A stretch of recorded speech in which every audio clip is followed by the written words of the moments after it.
All right, our next perspective, and we're going to get into these more deeply once we have some concrete examples, but I want you to go over these bullet points, and then there's some additional readings on the back of the packet that I'm asking you to do tonight in preparation for some articles of literary criticism that you're actually going to be working on Wednesday when I'm not here. Okay, archetypal. No one ever sat you down when you were a little child and started to explain to you all the myths and figures and story patterns that we come across.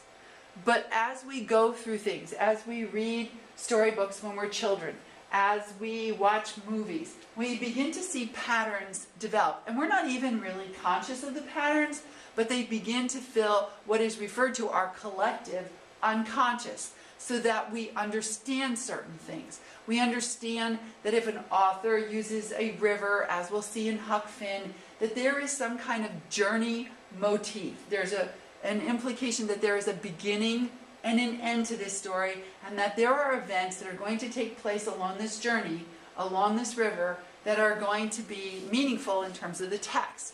Examines images, figures, myths, and story patterns shared by people across diverse cultures. You can go to various cultures, you will come across a flood account.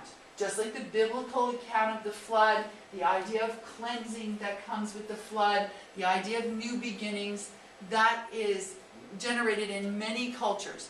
We have the unrequited lover.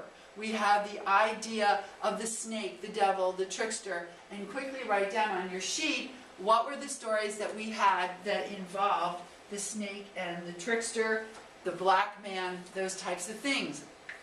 When we get to Gatsby, green and prosperity and the things associated with the color are going to be important. Archetypes we seek to identify archetypes within works to expose the meaning of such figures in the work. So the meaning of the archetype itself then becomes apparent in the work and helps us to make meaning of the work. Analyzes certain recurring images, character types, which we know the word motif refers to those patterns, recurring patterns. Believes these occurrences in literature create or hold meaning, as I said, in the collective unconscious, a meaning understood across cultural boundaries. So if you wrote down a story named To Snake and Devil and Black Men, share that with somebody right now. I talked about the flood. We've talked about the frontier hero. Our idea of the frontier hero began in Last of the Mohicans when we looked at Leatherstocking kills his first Indian. But you can go to the frontier hero and you can apply that to Luke Skywalker in Star Wars. All right, so it crosses the boundaries of time or culture. I talked about nature. Cinderella figure. This concept is played over time and time again. The poor girl taken into a mean household, usually mean women, mothers, stepdaughters, things like that. And so there we have this poor soul who then in some way is transposed into a beautiful princess. Life turns out well, and everyone lives happily ever after. Hero journeys repeated again and again and again. As we get into modernism, names like Jack Kerouac, who writes On the Road, these hero journeys are not always so heroic. They may be heroic in nature, but we don't have the happy endings. We don't always have the knight riding off with the girl. And it's often more a psychological struggle than it is a physical struggle. The physical struggle comes early in life. The Garden of Eden, again, an Old Testament biblical allusion, paradise corrupted by the presence of sin. And that can be played out in many ways. Fire, we saw it in the crucible, the symbol of cleansing, purity, what it does, how it makes things right. And then we have white, the virginity, the purity, and the green of the prosperity or new birth. So I want you to consider those. Now, psychological. This is a fairly new lens, not brand new, but psychology is our newest science. So now, and again, we will see this as we leave realism, Huck Finn. You're going to be reading Occurrence at Owl Creek. There's a bit of psychology in there, but as we start to move into the stories in the future, there's a lot more having to do with the way people think. And the way you think impacts the way you behave.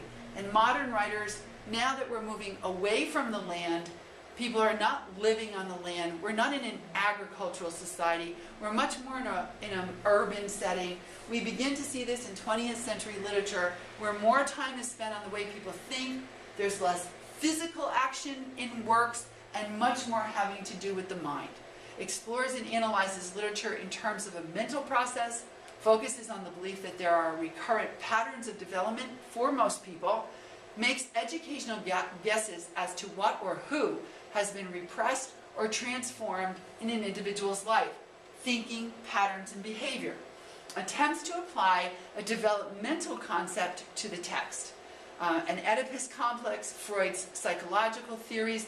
I'm going to have given to you the thought process on the id, the ego, the super ego, all of those things. That's part of Freud's philosophy. Gender confusion, and considers how repressed material, I don't mean physical material, the thinking of your past, your history, your experiences, may be exposed in the text patterns of imagery, symbols, or setting. So if we even went all the way back to The Devil and Tom Walker, although to do a psychological analysis in the time of The Devil and Tom Walker would have been strange, but for us to do it, we can certainly go back and study how greed drove him to this impossible situation, blinded him to any of the realities. We could look at Young Goodman Brown as well, think about how depressed he was after the reality of his situation came upon him. And so we see, even at the end of that Hawthorne gives us a psychological effect on the character. So we're studying the psyche, we're studying the mind, we're studying the thought process. Okay, the last piece is sometimes the hardest. Most students have the most difficult time with the reader response and the new criticism, formalism. Focuses on formal patterns, excludes subject matter and social values. Think of yourself as sliding your piece of fiction or literature under a microscope and only being able to look at the book itself. Everything else would be blocked out. You're not going to bring your gender to it. You're not going to bring any history to it. You're not going to bring any biographical information of the author to it. You're not going to bring any context of meaning from any social thinking at the time, but you're looking at what happens in the work itself. How does it make meaning? Analyzes the structure, pattern, and the genre within the work. Determines tensions, ambiguities, and oppositions. We are certainly very familiar with the fact that Hawthorne is a master of ambiguity. And so if we were to study the text, we would study all the appearances of ambiguity throughout the text. And those are the things that we would make meaning. We would go and say, all right, if we look at the collective study of all the places that are left ambiguous to us, what does it mean? What is Hawthorne trying to communicate? Close reading is very required here. Tracking, tracing, looking at literary devices, and again, asking ourselves how they make meaning. Analyze what unifies the work. Another piece in Scarlet Letter is the light imagery. I want you to think about that for a moment, and as we come to the end of the video, when the video is off, I want you on your sheet of paper to respond to how does the use of light in Scarlet Letter create unity within the work. Just a couple of sentences. You can feel free to speak with one another. That's perfectly fine. I just want you to see that, begin to see how a reoccurring motif, pattern, thought process, imagery in a work can, in some ways, convey the meaning, the entire meaning of the work. All right, before I sign off today, I want you to look at the rest of your packet. You will see sheets there called critical approaches. You are to read, highlight, and annotate the critical approaches. You have one on the definition of feminist criticism. You have another on new historicism, or formalism is the other title.